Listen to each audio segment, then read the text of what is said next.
Hello, Parker Smith here, co-founder and COO of CalTier. Wanted to pause and take a quick minute of your time to provide a real estate update.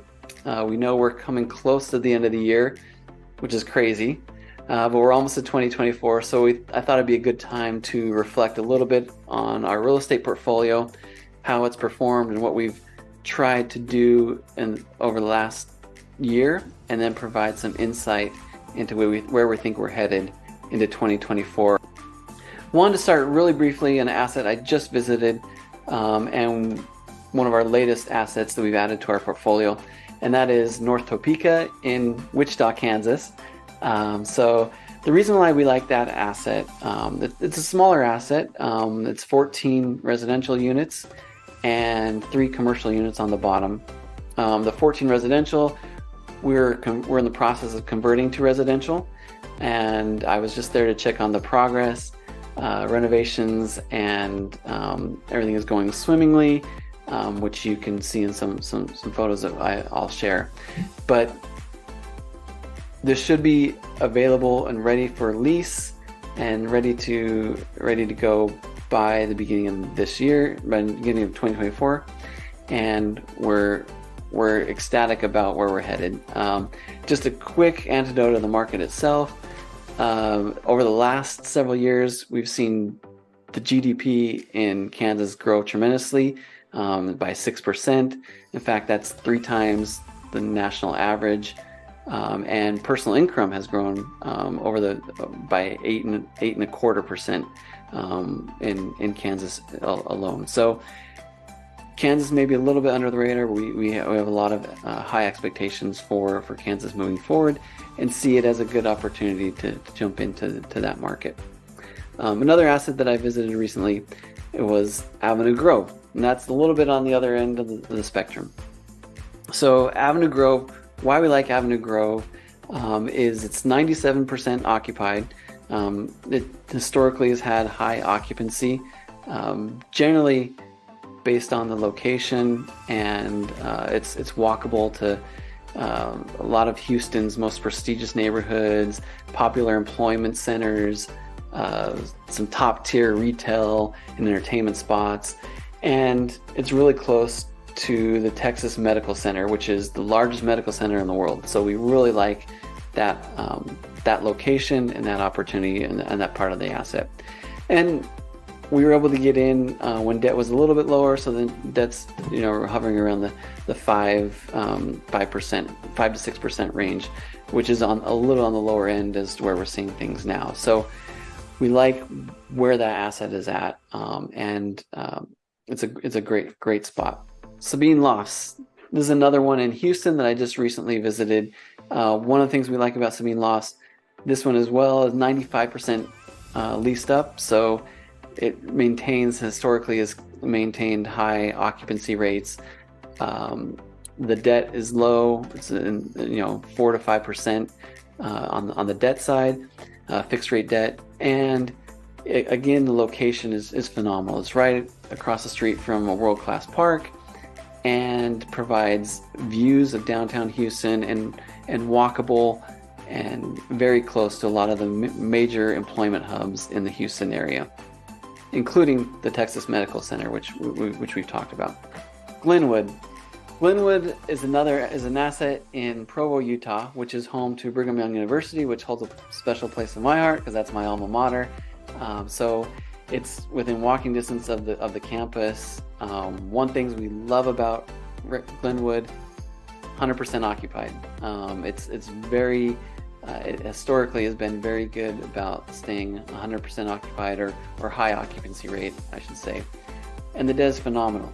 2.5% fixed rate debt, which has helped us combat against some of the up and downs in the market and what you're seeing today, right? When you get locked in a low debt rate, high occupancy rate, we think that's a good opportunity.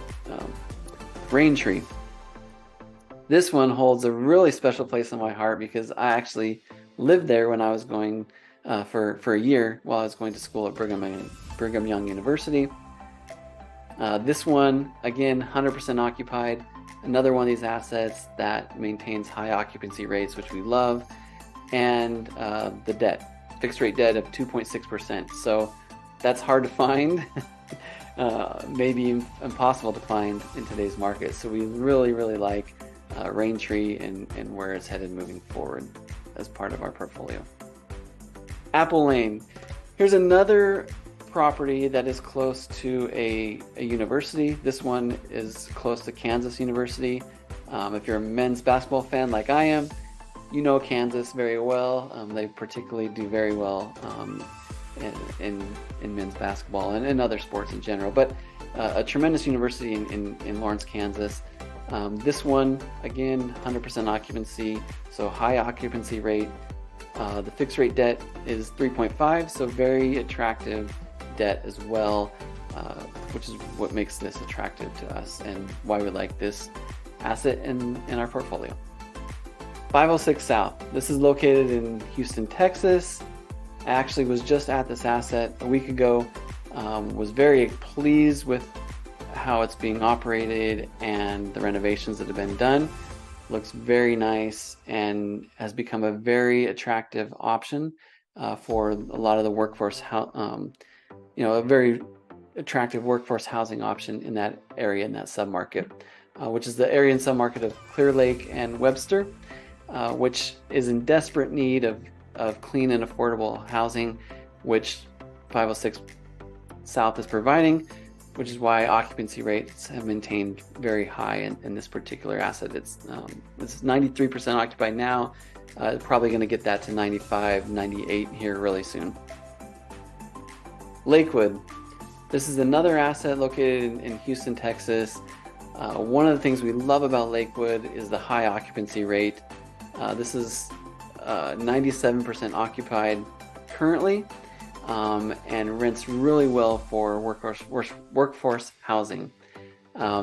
It's in a job-rich submarket that has increased by 44% over the past decade, compared to 36% in the Houston metro market. So it's a very popular submarket and very high occupancy in this particular asset. Apex. Apex is our lone asset in Fort Worth, Texas, which the submarket we really, really like. So we're very pleased with Apex. Occupancy rate stays pretty high. Right now it's about 92%. And this is with over 50% of the renovations complete. So again, for those of you who aren't familiar with our business model, we like to acquire assets that need a little bit of value add, so we can lift rents and provide clean, affordable workforce housing that's very attractive to tenants in that market. So 50% of the renovations are complete. Hope to complete the rest of the renovations here in the next year as we circle through tenants and units become available. The location is fantastic, centrally located near bus routes and major employment centers, and the area in general is targeted is really ripe for redevelopment, and there's neighboring mixed-use developments that just broke ground in that specific area. Hickory Point. This one's located in Newport News, Virginia, which is a submarket of the greater Richmond, Virginia area. Why we love this asset, again, which kind of fits our theme, 96% occupancy, so high occupancy rates, low debt, 4.5% interest rate on this particular asset, and potential for upside, right? Those are three things that we look for. Renovations have already started, so we're excited about that, and rents have already started to increase and stabilize for this particular asset. One of the reasons why we like the location of this is Newport News is one of the better performing assets in the greater Richmond area because it's high demand for increase of apartments in this area.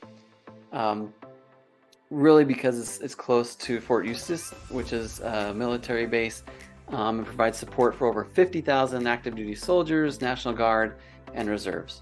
So we love these economic drivers that keep the high occupancy rate, and with low debt, that makes it very attractive for us. I want to talk about our Richmond, Virginia assets. There's 4, and they're part of portfolio. So I want to talk about them together. as we go through the next four multifamily assets. We'll start with Grayson Monroe. Grayson Monroe is in a prime location. It's in a highly sought after area right off of Gray Street. It's within walking distance to a lot of retail, to Monroe Park, and it's right at the heart of, or close to VCU or Virginia Commonwealth University. So it's in a primary spot for redevelopment. One of the things that we like about all these Virginia assets, or the Richmond, Virginia assets, or the four that I'm just about to talk about, is the high occupancy rate. On average, they're all at 95% occupied, which is great. We've seen 9.7% rent growth in Grayson Monroe, in particular, and the interest rate is about 4.5%, which is very attractive in today's market. Broadway is another example in Richmond, Virginia area that's seen 9.1% rent growth, so about the same as Grayson Monroe. And this one's ideally located adjacent to City Center, and it's in Richmond's rapidly growing and expanding biotech park area right there. So that particular area is home to 70 companies and laboratories and research centers, so it's a prime spot for this employment hub and provide workforce housing to those tenants. Marshall Park, another one in Richmond, Virginia. This one's seen 7% rent growth over the past quarter, and it's one of the only ones that has one of the only 4 rent townhome communities in Richmond, Virginia area. So each unit can be sold off individually upon exit, which makes it very attractive to us. So again, sticking with the Richmond, Virginia market and submarket, we've seen a lot of growth in that area. This one in particular has a townhome feel to it, so we can sell those off individually if we so choose when we decide to exit. District Square, the last part of this Richmond portfolio, is seen 8.2% rent growth over the past quarter. So again, we've seen strong rent growth, high occupancy rate, and this one is directly in the heart of Richmond's primary redevelopment nodes, or primary areas for redevelopment. So we really like that location and that asset as well. Reflections at Lakeshore. This one is very, very unique, and one that we really are looking forward to. So Reflections at Lakeshore is our loan development opportunity, right? Our loan development deal. We've seen a lot of growth in this particular area, some strong economic drivers, both in the very centralized local area, and then the expanded areas as well. Just a few quick highlights. This one is located in Lake Elsinore, California, which is right at the heart, or has direct access to San Diego, where we're headquartered, where we're located, Orange County, California, and Los Angeles. It's right kind of in the center there. It has a huge freshwater lake that is a major attraction in this particular area, which has led to Lake Elsinore being the 4th fastest growing city in the nation, which is crazy. More than 2 million visitors visit Lake Elsinore annually, and there's a huge shortfall in living accommodation, and we know the city wants more and more housing in this particular area. So we're really excited about Reflections at Lakeshore and where we're headed moving forward into 2024. So I want to mention a couple of things just in line with what our portfolio, how it stands today and where we're headed in 2024. I wanted to provide 2 quick examples of what we're looking at moving forward, right? So as you can see, some of the things that are very attractive to us is opportunities where we believe there'll be high occupancy rate, which is a reflection of the demand in that particular market or submarket, and the key economic drivers or employment hubs in that area, or school districts, all those kind of things that we look for location, is it walkable or close to, you know, a lot of retail and other amenities, right? Outdoor activities, things like that. So two that I looked at were located in Houston, Texas as well. That is the Retreat and also 1111. Two things that we really like about these assets and that we're in the process of analyzing right now as we speak is, again, the potential to take something that might be a little distressed or the others are looking to offload for various reasons.